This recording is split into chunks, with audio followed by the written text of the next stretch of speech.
Nous, militants de la paix, nous souhaitons que la paix soit dans notre société, dans nos entourages, dans nos familles. Mes frères et sœurs, il faut parfois être reconnaissant à ceux-là qui nous font du bien, à ceux-là qui nous rendent service, à nos parents, à nos mamans. L'histoire de la mère et l'enfant.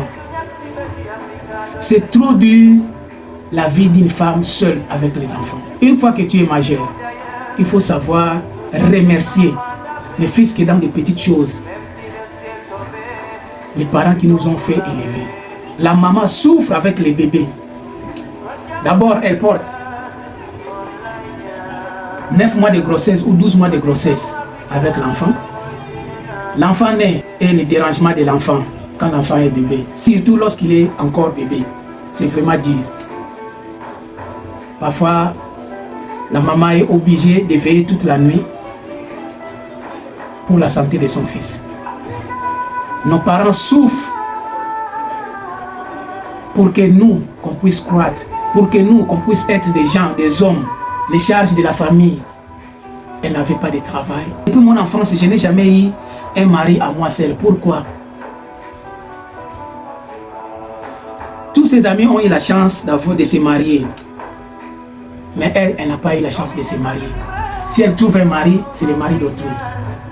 Même les deux enfants ont les deux pères différents. Ce n'est que les maris d'autrui lui ont fait les deux enfants. La nuit, quand elle dort, elle est toute seule sur le lit.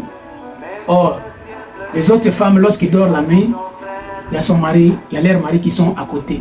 La nuit, quand tu dors, tu peux jeter la main de l'autre côté, ça touche l'homme. Mais elle, quand elle dort, elle jette la main à droite ou à gauche, il n'y a personne. Et elle est fatiguée de vivre toute seule. Pour avoir à manger, il faut demander. Pour avoir à manger, il faut demander. Il faut demander. Pour avoir l'argent des médicaments des enfants, c'est difficile. Il faut tendre la main. Tu demandes service à un homme au retour. Même pour les petits déplacements, la charge de la famille, il faut demander. Elle s'est lamentée jour et nuit. Elle préférait même, la nuit vient vite, qu'il puisse oublier les pensées, les factures. La charge de la maison lui revient sur la tête. Elle n'a pas de moyens. Que faire? C'est trop dire la vie d'une femme seule. Souvenez-vous, lorsque vous étiez enfant, quelles sont les difficultés que nos parents traversent pour que nous, qu'on puisse grandir. Soyons reconnaissants à ses parents. Elle n'arrivait pas à acheter l'habit du magasin ou de la boutique. Elle s'habillait que dans des friperies à cause de la pauvreté. La femme seule avec les enfants.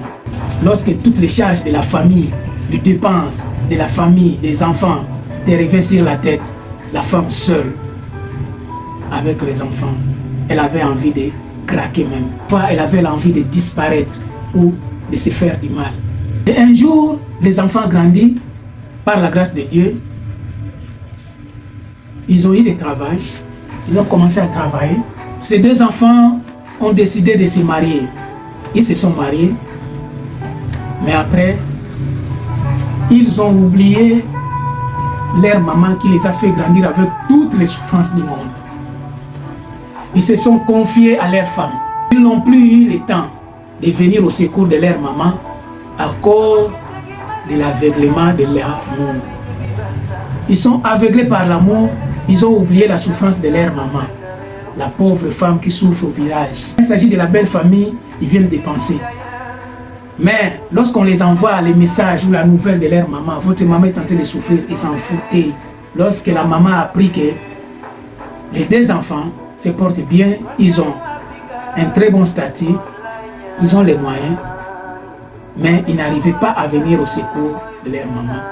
Cela a causé, à cause des stress, les enfants que j'ai fait grandir avec toutes les difficultés du monde m'ont abandonné aujourd'hui parce qu'ils se sont mariés. Chers frères et sœurs, on met les rétroviseurs dans la voiture pour regarder en arrière. La maman est rongée par la maladie et ces derniers ont rendu l'âme.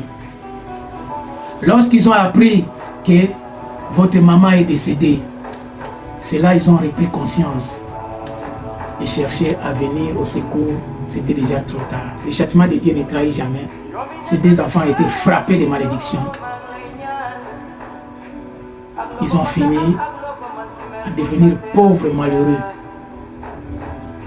Même les femmes qui se sont confiées avec les ont quittés. Chers frères et sœurs, pensez à ceux-là qui ont pris soin de nous. Pense à la personne qui t'a élevé. Pense à ta famille. On ne refuse pas de prendre la charge. N'oublie pas la personne qui t'a élevé. N'oublie pas la personne qui a fait de toi ce que tu es aujourd'hui.